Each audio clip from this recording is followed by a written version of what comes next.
Baik, selamat pagi, siang, atau malam untuk semuanya.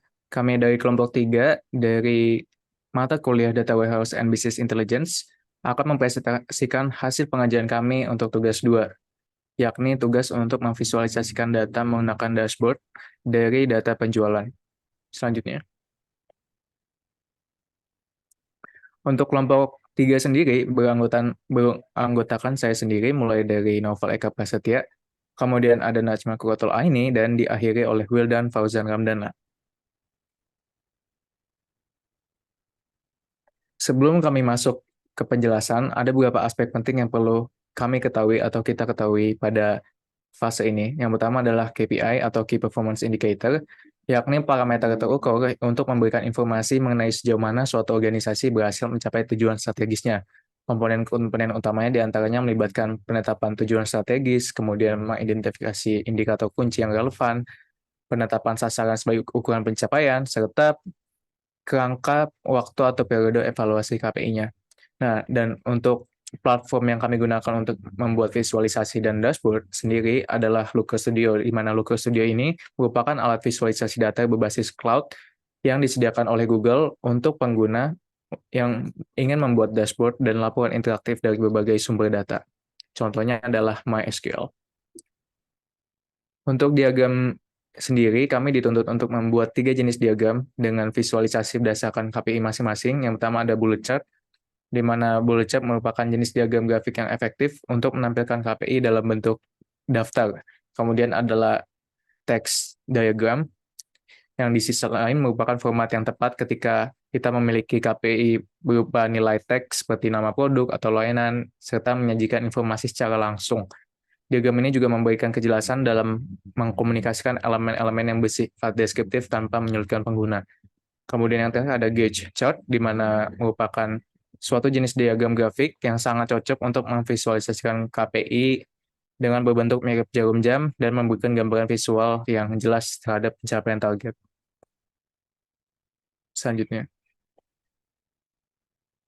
Baik, selanjutnya itu dataset. Adapun dataset yang kami gunakan pada tugas kali ini yaitu dimension date, dimension location, dimension product, dan juga fact sales.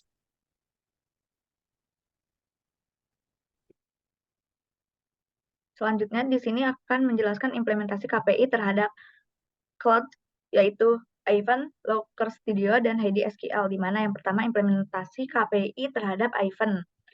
Nah, untuk melakukan login atau registrasi di platform Ivan, kita dapat membuka situs web Ivan dan melakukan login jika sudah memiliki akun atau melakukan registrasi baru dengan mengklik tombol sign up jika belum memiliki akun sebelumnya. Setelah berhasil login atau registrasi, kita dapat menavigasi ke konsol Ivan yang biasanya dapat ditemukan di pojok kanan layar atas. Di dalam konsol tersebut, kita dapat memilih proyek yang sesuai atau membuat proyek baru jika diperlukan. Dan kemudian kita dapat memilih layanan yang diinginkan, seperti pada tugas ini kita menggunakan jenis layanan MySQL. Selanjutnya, mencari menu atau opsi yang menyediakan informasi koneksi. Di sana kita dapat menemukan detail penting seperti host, port, dan informasi penting lainnya yang diperlukan untuk menghubungkan aplikasi kepada aplikasi Heidi SQL. Seperti gambar yang tertera pada slide tersebut, di mana kita dapat melihat ada informasi penting seperti host, portnya 16008, dan user password yang dapat dikonfigurasikan ke Heidi MySQL. Nah, setelah mengisi formulir, kita dapat melakukan uji koneksi dengan mengklik tombol open. Selanjutnya, kita dapat mengkonfigurasi kepada Heidi SQL, yaitu hostname, user, password, yang terdapat di Ivan ini dapat dikonfigurasikan ke Heidi SQL. Setelah itu, kita dapat melakukan tes konfigurasi atau dapat langsung membuka Heidi SQL tersebut dengan mengklik open. Setelah dilakukan analisis data terhadap data yang telah dikonfigurasikan tersebut, kita menganalisis beberapa KPI. Yang pertama ada meningkatkan total pendapatan penjualan selama periode 2022 sampai 2023. Dalam rangka mencapai tujuan peningkatan total pendapatan penjualan selama periode 2022 sampai 2023 ini, kami dapat mendapati tantangan yang signifikan, yaitu target penjualan kami mengalami penurunan sebesar 33,12% dibandingkan dengan tahun sebelumnya. Dan untuk mengukur pencapaian ini, kami menggunakan data yang terdapat dalam tabel fact sales, terutama pada atribut order dan sales. KPI tersebut dapat dihitung dengan rumus sederhana, yaitu pada rumus target dengan rumus total pendapatan penjualan di tahun sebelumnya dikali 1 ditambah 0,10, di mana 0,10 ini merupakan nominal presentasi yang ingin kita gunakan untuk meningkatkan pencapaian total pendapatan penjualan tersebut. Dan pada KPI ini kami mendapatkan target sebesar Rp533.390.000. Namun realisasi yang terjadi pada tahun 2023 ini adalah sebesar Rp354.800.000. Hal ini menunjukkan perluasan strategi yang lebih efektif agar dapat memenuhi atau melebihi target yang ditetapkan. Dan seperti yang tertera pada gambar gore chart ini, sales ini mendapatkan Rp354.800.000 dan garis hitam tersebut merupakan nilai target tersebut, yang mana nilai tersebut yaitu Rp533.390.000. Dan pada chart tersebut kita dapat lihat dia tidak melebihi nilai target tersebut. Selanjutnya yaitu ada meningkatkan jumlah total penjualan untuk kota tertentu selama periode 2022 sampai 2023. Dalam meningkatkan performa penjualan selama periode 2022 sampai 2023 ini, kami difokuskan dalam peningkatan jumlah total penjualan untuk kota Texas. Dan kami juga menetapkan target pertumbuhan sebesar 41,96% dari total pendapatan penjualan di tahun sebelumnya. Untuk mencapai target ini, kami memanfaatkan data yang terdapat di tabel fact sales dengan perhatian khusus pada atribut order date dan city dan sales. Data ini dibandingkan dengan dimensi table, yaitu dimensi table dim underscore location, di mana kami menggunakan atribut city underscore ID adalah city underscore ID sama dengan 1 untuk merepresentasikan kota Texas. KPI ini kami hitung dengan rumus sederhana sebagaimana yang telah dijelaskan pada KPI yang pertama dan menghasilkan nilai target sebesar Rp200.310.000.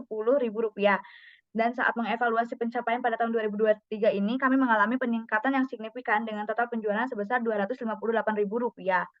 Di mana pada go chart ini dapat dilihat di slide ini,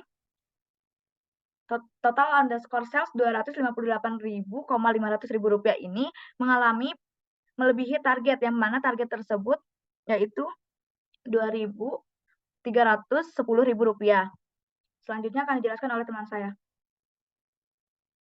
Baik, selanjutnya yaitu implementasi KPI untuk mengukur performa penjualan berdasarkan kategori pada tahun 2023. Tujuannya itu memastikan penjualan kategori teknologi, furnitur, dan office supplies mencapai target sesuai dengan rata-rata penjualan tahun sebelumnya. Pada saat ini penjualan kategori teknologi masih berada 37,6% di bawah target yang telah ditentukan. Berikutnya untuk kategori office supplies masih berada 44,2% di bawah target. Sedangkan untuk kategori furnitur telah melampaui target, di mana kategori furnitur telah melebihi 2% dari target yang telah ditentukan. Data yang digunakan adalah dari tabel fact sales dengan atribut sales dan quantity, di mana pada saat pengerjaan kedua data tersebut digabungkan sehingga menghasilkan total sales. Adapun untuk target yang ditentukan adalah memastikan jika penjualan setiap kategori mencapai rata-rata penjualan tahun lalu, yaitu senilai 685.000. Bisa dilihat pada bullet chart di samping, hanya kategori furnitur yang telah mencapai target yang ditandai dengan garis hitam. Selanjutnya. Oke, selanjutnya yaitu implementasi KPI untuk mengetahui performa penjualan pada tahun 2023. Tujuannya yaitu untuk mengetahui performa penjualan pada tahun 2023 dan membandingkan kenaikan laju penjualan dibandingkan tahun lalu. Saat ini performa penjualan pada tahun 2023 hanya mencapai 67,5% dari penjualan tahun 2022.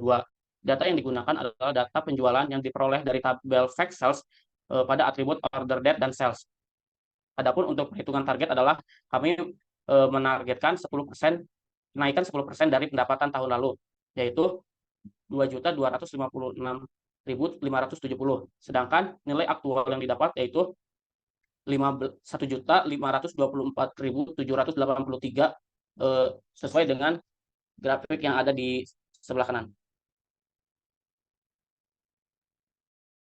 Selanjutnya adalah menghitung kuantitas produk yang terjual pada tahun 2023 menggunakan bullet chart.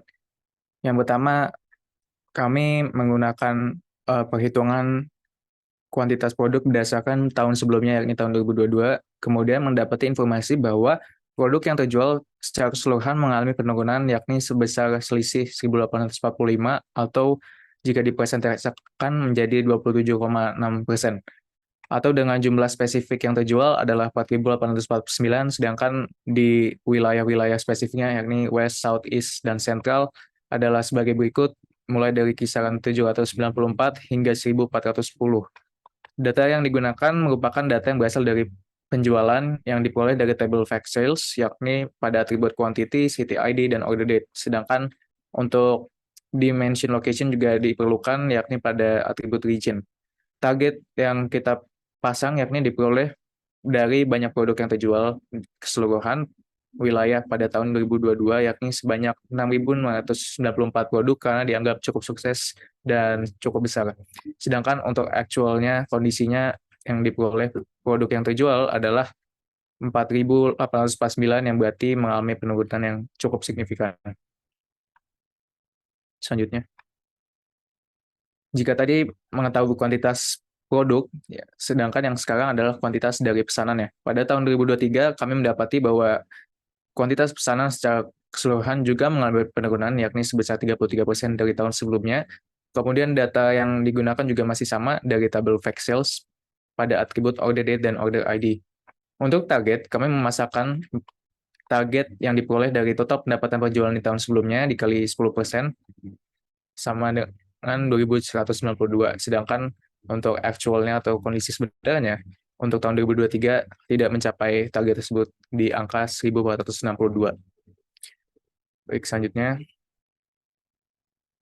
Oke, berikut merupakan dashboard yang telah kami buat, di mana pada dashboard tersebut terdapat bullet chart yang menentukan penjualan berdasarkan kategori. Selanjutnya juga terdapat go chart untuk menentukan penjualan berdasarkan stat. Selanjutnya juga terdapat dua teks KPI yang menunjukkan total sales dan juga jumlah order ID pada tahun 2023. Berikutnya terdapat bullet chart, yaitu untuk mengetahui jumlah pesanan atau quantity order berdasarkan region atau wilayah. Selanjutnya juga terdapat two chart yang menunjukkan total sales pada tahun 2022 dan 2023. Dan yang terakhir terdapat grafik trend, yaitu digunakan untuk mengetahui tren penjualan berdasarkan bulan. Mungkin hanya itu penjelasan kami mengenai tugas 2. Selanjutnya akan dilanjutkan oleh teman saya. Baik, semoga informasi yang telah disajikan dari kelompok 3 sudah bermanfaat bagi pengguna informasi. Semoga dapat digunakan untuk pengambilan keputusan ke depannya. Kami dari kelompok 3 mohon maaf apabila ada kekurangan atas kata maupun perbuatan. Terima kasih atas perhatiannya. Wassalamualaikum warahmatullahi wabarakatuh.